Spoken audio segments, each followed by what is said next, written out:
Celebrating the release of Doctor Strange in the Multiverse of Madness, I wanted to take a look at all of the variations in minifigure form of one of my favorite superheroes. There's not too many, but the details between this group are quite surprising. Stephen Strange is one of the small few of mainline Marvel Avengers characters who has been made into a good number of minifigures that are strictly based on the MCU appearances with no comic variations so far.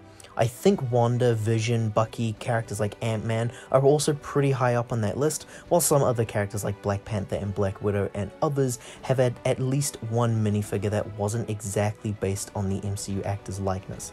The first Doctor came from the Sanctum Sanctorum set from 2016. He's got some really cool robe prints that will vary from figure to figure.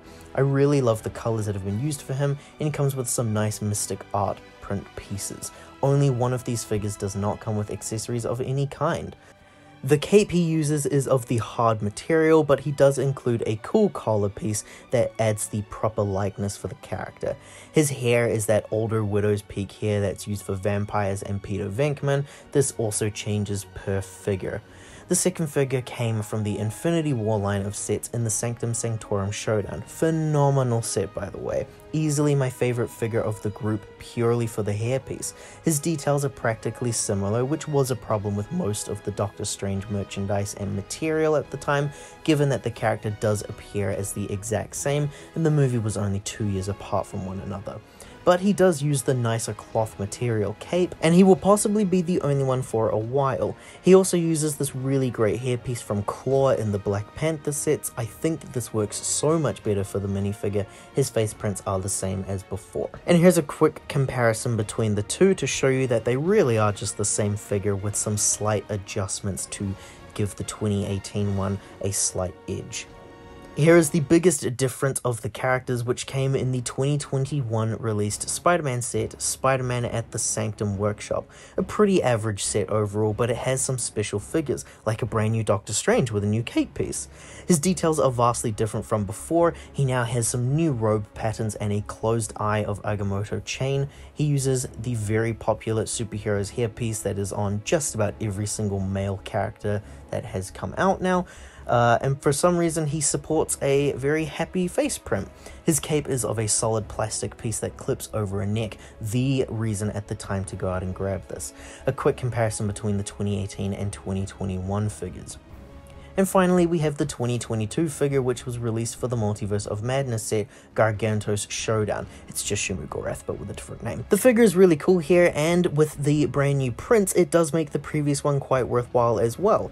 He dons a brand new costume, which Strange will be wearing in the film, and he sports the same Strange face prints as before, and has the same hair. A really cool variation of the character, but it doesn't beat the 2018 one for me.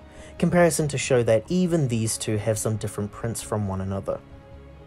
That does it for the Doctor Strange minifigures. If you've been with the channel for a while, then you may be aware of my Bugle video and my Batman Actors video, where I state that I don't like meshing my comic and MCU variants of characters together.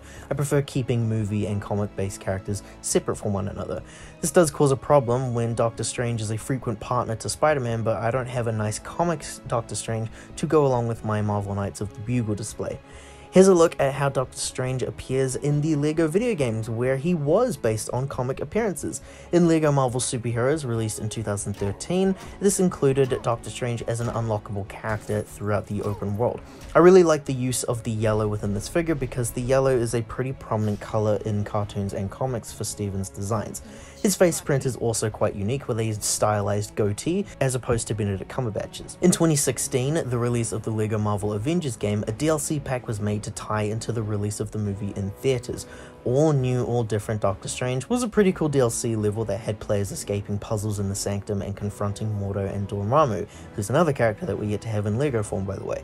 Doc's design is pretty identical though to the previous appearance in the LEGO game. He also is a quest giver in the Manhattan hub.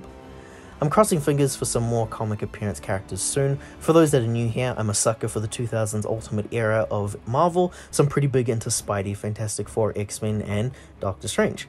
There's some rumors that we're going to be getting a bigger scale Sanctum set later on in the year. I'm not too sure if it's a comic one like the Bugle or not, but regardless, I swear I'm right there.